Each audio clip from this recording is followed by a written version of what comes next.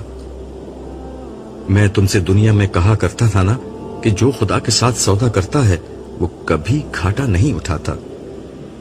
دیکھو, ہم ہر خسارے سے بچ گئے. کتنی شاندار کامیابی ہمیں نصیب ہوئی ہے. ہم جیت گئے نائمہ, ہم جیت گئے. اب زندگی ہے موت ختم, اب جوانی ہے بڑھاپا ختم, اب صحت ہے بیماری ختم, اب امیری ہے غربت ختم, اب ہمیشہ رہنے والی خوشیاں ہیں اور سارے دکھ ختم. مجھے تو اب کوئی دکھ یاد بھی نہیں آ رہا. ہاں, آج کسی جنتی کو نہ دنیا کا کوئی دکھ یاد ہے اور نہ کسی جہنمی کو دنیا کا کوئی سکھ یاد ہے. دنیا تو بس ایک خیال تھی, خواب تھا, افسانہ تھا, سراب تھا. حقیقت تو اب شروع ہوئی ہے, زندگی تو اب شروع ہوئی ہے. ذرا سامنے دیکھیے, سما بدل رہا ہے. میں نے اس کے کہنے سے توجہ کی تو احساس ہوا کہ واقعی اب شام ڈھلنے کے بالکل قریب ہو چکی ہے. اب مغرب کے جھٹپٹے کا سا وقت ہو رہا تھا. مجھے احساس ہوا کہ یہ تبدیلی کسی عام بات کا پیش خیمہ ہے. پیچھے سے ایک آواز آئی. ہاں, تم ٹھیک سمجھے, یہ صالح کی آواز تھی. وہ میرے قریب بیٹھتے ہوئے بولا, اس تبدیلی کا مطلب یہ ہے کہ حساب کتاب ختم ہو رہا ہے. تمام لوگوں کا حساب کتاب ہو چکا ہے. پہلے یہ بتاؤ, تم امورا کو چھوڑ کر کہاں رہ گئے تھے؟ تم نہ پانی پینے جا سکتے ہو, نہ بیت الخلا جانا تمہارے لیے ممکن ہے. پھر تم تھے کہاں؟ میں امسائل کے ساتھ تھا. اس کے ساتھ ہی امسائل پیچھے سے نکل کر سلام کرتا ہوا سامنے آ کر کھڑا ہو گیا. یہ میرے الٹے ہاتھ کا فرشتہ تھا. میں نے سلام کا جواب دیا اور ہنستے ہوئے صالح سے دریافت کیا, ان کی وجہ نزول؟ حساب کتاب ختم ہو چکا, اب تمہیں پیش ہونا ہے. ہم دونوں مل کر تمہیں اللہ تعالیٰ کے حضور پیش کریں گے. پیشی کا سن کر مجھے پہلی دفعہ گھبراہٹ ہوئی. میں نے گھبرا کر سوال کیا, حساب اتنی جلدی کیسے ختم ہو گیا؟ میں تمہیں پہلے بتا چکا ہوں کہ یہاں وقت بہت تیزی سے گزر رہا ہے اور حشر میں وقت بہت آہستہ. اس لیے جتنا عرصہ تم یہاں رہے ہو اتنے عرصے میں وہاں حساب کتاب ختم ہو چکا. وہاں میرے پیچھے کیا ہوا تھا؟ تمام امتوں کا جب عمومی حساب کتاب ہو گیا تو میدان حشر میں صرف وہ لوگ رہ گئے جو ایمان والے تھے, مگر ان کے گناہوں کی کثرت کی بنا پر انہیں روک لیا گیا تھا. آخرکار حضور کی درخواست پر ان کا بھی حساب ہو گیا. اب آخر میں سارے انبیاء اور شہداء پیش ہوں گے۔ کیا شہید وہ لوگ ہیں جو اللہ کی راہ میں قتل ہوئے؟ نائمہ نے صالح سے سوال کیا۔ نہیں، یہ وہ شہداء نہیں، وہ بھی بڑے اعلیٰ اجر کے حقدار ہوئے ہیں، مگر یہ شہداء حق کی گواہی دینے والے لوگ ہیں، یعنی انہوں نے انسانیت پر اللہ کے دین کی گواہی کے لیے اپنی زندگی وقف کر دی تھی۔ یہی وہ لوگ ہیں جنہوں نے انبیاء کے بعد ان کی دعوت کو آگے پہنچایا۔ کیا ان کا بھی حساب ہوگا؟ میں نے سوال کیا، کیونکہ مجھ پر حساب کے تصور سے گھبراہٹ طاری تھی۔ نہیں، بس بارگاہ ربوبیت میں ان کی پیشی ہوگی اور ان کی نجات کا اعلان ہوگا، لیکن اللہ تعالیٰ رب العالمین اور مالک کل ہیں، وہ جب چاہیں جس کا چاہیں حساب کر سکتے ہیں، کوئی بھی ان کو روک نہیں سکتا۔ میں خدا کے اختیار کا بیان کر رہا ہوں، یہ نہیں کہہ رہا کہ اللہ تعالیٰ یہ کریں گے۔ دراصل اب جنت و جہنم میں داخلے کا وقت آ رہا ہے، چنانچہ اب اہل جنت اور اہل جہنم سب کو میدان حشر میں جمع کر دیا جائے گا۔ ان سب کے سامنے انبیاء اور شہداء کی کامیابی کا اعلان ہوگا، پھر گروہ در گروہ وہ نیک و بد لوگوں کو جنت و جہنم میں بھیجا جائے گا، جس کے بعد ختم نہ ہونے والی زندگی شروع ہو جائے گی۔